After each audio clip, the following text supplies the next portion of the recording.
நாடோடிகளில் சமுத்திரகணி அவர் கூப்பிட்டாங்க. நான் உண்மையிலே எனக்கு கூச்சமாக இருந்துச்சு. நான் பிஹைண்ட் த கேமரா வந்து நான் ரொம்ப ஈஸியாக இருப்பேன், ஆனால் ரொம்ப கஷ்டம்னு சொன்னேன். இந்த அசுரனில் வெற்றிமாறன் வந்து அவர் நடிக்க வச்சோடனே இவங்க எல்லாம் என்னை நம்பிட்டாங்க. அவங்க நம்பிக்கை தான். நான் இன்னும் இப்போ நடிச்சிட்டேனா அப்படிங்கிறது எனக்கு தெரியலை. நான் வந்து டைரக்ஷனுக்கு வந்து நான் ஒரு உறுதியளிப்பேன், ஆனால் இதுக்கு நடிக்கிறதுக்குங்கிறது வந்து ரொம்ப கடினமான ஒரு விஷயம் தான் அது. அப்படி அது சிறப்பாக வந்திருக்குன்னு அவங்க சொன்னாங்கன்னா அதுக்கு அவங்க தான் காரணம். அடுத்தபடியாக one of my favourite director and actor Balaji Sakthivel sir. Actually ஒரு பேசுனதை நான் கொஞ்சம் அந்த ரூம்ல கேட்டுட்டு இருந்தேன். அவர் சொன்னாரு இந்த மாதிரி நான் வந்து கோச், நான் பிளேயர் கிடையாது அப்படின்ட்டு. சார் கூட சசிகுமார் சார்லாம் இனிஷியலா இந்த படத்துக்கு நடிக்க வாங்க அப்படின்னு இன்வைட் பண்ணப்போ நான் நடிக்க வர மாட்டேன்னு ரொம்ப கோவப்பட்டாராம். அதுக்கப்புறமா அசுரன் படத்துல நடிக்க தொடங்கின அவருடைய வேட்டை வந்து இந்த படத்துலலாம் லார்ஜர் தென் லைஃப் எவ்வளோ பிரம்மாண்டமா நடிச்சிருக்காரு. டான்ஸ் வேற, அந்த ஸ்டெப் பயங்கரமா இருந்துச்சு சார். எஸ், ஸோ இந்த நடிப்பை பற்றி நீங்களே பேசுனீங்கன்னா இன்னும் நல்லா இருக்கும். அண்ட் ஒன் மோர் திங், நீங்கள் கோச்சாக இருந்தாலும் நீங்கள் களத்தில் விளையாடுறது எங்கள் எல்லாருக்கும் ரொம்ப பிடிச்சிருக்கு. Thank you so much. அனைவருக்கும் என் பணிவான வணக்கம். முதலில் இந்த படத்துக்கு இந்த படத்தின் பாடல் வெளியீட்டுக்கு சிறப்பு விருந்தினராக வந்திருக்கும் சீமானன் அவர்களுக்கும், இந்த படத்தில் இயக்குனர் திரு ஹெச் வினோத் அவர்களுக்கும், ரோஹின் வெங்கடேசன் அவர்களுக்கும், அதுக்கப்புறம் சந்தோஷ் அவருக்கும், இந்த படத்தை வெளியிட்ட டேலண்ட் ஆர்ட்ஸ் ரவி சாருக்கும், இல்லை ரொம்ப முக்கியம், மிக அருமையாக இசையமைத்திற்கு கொடுத்திருக்கிற ஜிப்ரான் சார் அவர்களுக்கும், அந்த லிரிசிஸ்ட் ரவி அவர்களுக்கும், இந்த படத்தில் சரண் ஒளிப்பதிவாளர் அவர்களுக்கும், இந்த ஆர்ட் டைரக்டர் அவர்களுக்கும், இந்த படத்துக்கு உறுதுணையாக இருந்த நிலா சுதாகர் சார் அவர்களுக்கும், ஏன்னா அவங்க லாட்ஜில் இருந்து நாங்கள் தங்கியிருந்தோம், அவருக்கும், இந்த எடிட்டர் அவர்களுக்கும், நெல்சன் அவர்களுக்கும், தர்ம சரவணன் சொல்லி அவர் ரொம்ப ஹெல்ப் பண்ணார் அவர்களுக்கும், அதே மாதிரி வந்து அந்த அந்த கந்தர்வ கோட்டையை சார்ந்த நடிகர்கள் எல்லாருமே வந்து அவங்களுக்கு ஒத்துழைப்பு கொடுத்தாங்க. அவர்களுக்கும், ஒரு 3 பேர் வந்து இந்த படத்தில் ஒர்க் பண்ணவங்க காலமாயிட்டாங்க. அவர்களுக்கும் ஒத்துழைப்பு கொடுத்த அனைவருக்கும் முதல்ல நன்றியை நான் தெரிவிச்சுக்கிறேன்.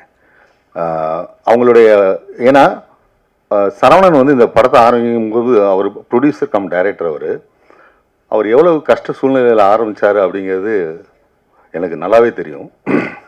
அந்த மாதிரியான ஒரு நேரத்தில் இவங்களுடைய அனைத்து ஒத்துழைப்பு, இப்போது அவங்களுடைய வந்து சீஃப் கெஸ்டாக வந்திருக்கிறது எல்லாமே அவருடைய அந்த நல்ல நடத்தையும் முக்கிய காரணம் இந்த படம் உருவாகிறதுக்கு.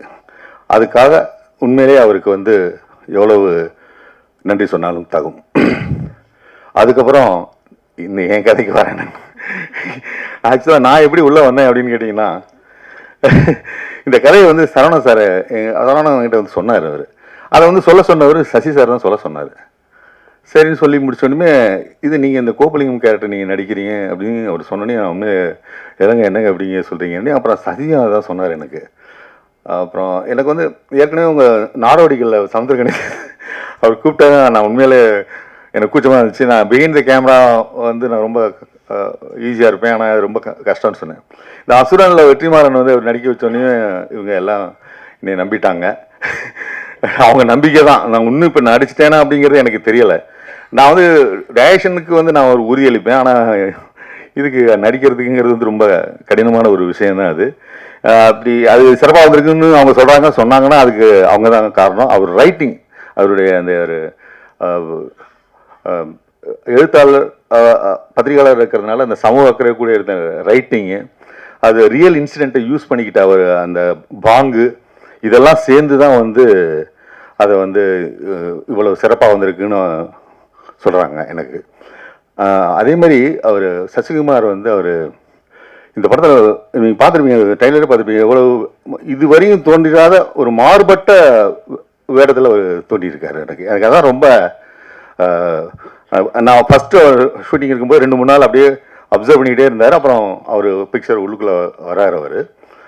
அது வந்து அந்த டிரான்ஸ்ஃபார்மான கேரக்டர் வந்து ஒரு புதிய வித்தியாசமாக இருந்துச்சு. அவருடைய அந்த இமேஜ் எல்லாமே இந்த படத்தில் அதெல்லாம் தூக்கி போட்டுட்டு அந்த கேரக்டரோட ஒன்றின ஒரு விஷயம் இருக்குது பார்த்தீங்களா, அதான் ரொம்ப சிறப்பான விஷயம். அதுதான் இந்த படத்தில் ஹைலைட்டே அதான். ஏன்னா அவர் வந்து அந்த மாதிரி வந்து ஒரு கேரக்டரில் பண்ணும்போது எப்படி வந்து 16 வயதில் கமலஹாசன் அவர் பண்ணாரோ அதே மாதிரி இதில் அவர் தோன்றியிருக்காருன்னு நான் கருதுகிறேன். அதனால கண்டிப்பாக நீங்கள் வந்து இந்த படம் வந்து ஒரு சம்பிரதாயத்துக்காக நல்லா இருக்குது அப்படின்லாம் நான் சொல்லலை. அவங்க எல்லாமே சொன்ன மாதிரி உண்மையிலே சிறப்பாக வந்து அவர் பண்ணியிருக்காரு, இயக்குனர் பண்ணியிருக்காரு, அவர் தயாரிச்சிருக்கிறாரு, எந்த காம்ப்ரமைஸும் கிடையாது. அவருக்கு ஒத்துழைப்புக்கு அவ்வளவு நண்பர்கள், எனக்கு அதான் ரொம்ப சந்தோஷம். பார்த்தீங்க அவர் சொல்லும்போது தான் எனக்கு தெரியுது, வினோத் சொல்லி தான் அவர் ஜிப்ரான் சார் உள்ளே வந்திருக்காருன்னு சொல்லிட்டு. அவரோட இசை உண்மையிலே மிகப்பெரிய ஒரு இந்த படத்துக்கு மிகப்பெரிய ஒரு ஸ்ட்ராங்கான ஒரு பில்லராக இருந்திருக்கு. ஏன்னா நான் டப்பிங் டயத்தில் கொஞ்சம் பார்த்துருக்கேன், ஆனால் இசைக்கு அப்புறம் பார்க்கும்போது உண்மையிலே அது ஒரு வேற லெவலில் இருந்துச்சு. அது எல்லாத்துக்கும் காரணம் வந்து அவருடைய அந்த கேரக்டர், அந்த ஒரு சரவணன் சாருக்கு வந்து ஒரு இயல்பான ஒரு கேரக்டர் இருக்காது. என்ன ரொம்ப ரொம்ப மென்மையாக தான் பேசுவார், ஆனால் அவர் எடுக்கிற விஷயத்தில் உறுதியாக நிற்பார். அதுதான் அங்கே உள்ளது. எனக்கு வந்து நேரடியாக பழக்கம் வந்து மற்றபடி பழக்கம் இருக்குது, ஆனால் செட்டில் பழக்கும் போது எனக்கு வந்து சச்சினுடைய அந்த ரொம்ப அந்த இயல்பான, அதாவது நடிகர் அதை தாண்டி ஒரு தயாரிப்பாளராக இருந்திருக்காரு, அது எல்லாமே சேர்ந்து ஒரு சக மனிதராக அற்புதமான மனிதராக நான் பார்த்தேன். அந்த பழக வாய்ப்பு கிடைச்சது எனக்கு ரொம்ப சந்தோஷமாக இருந்தது.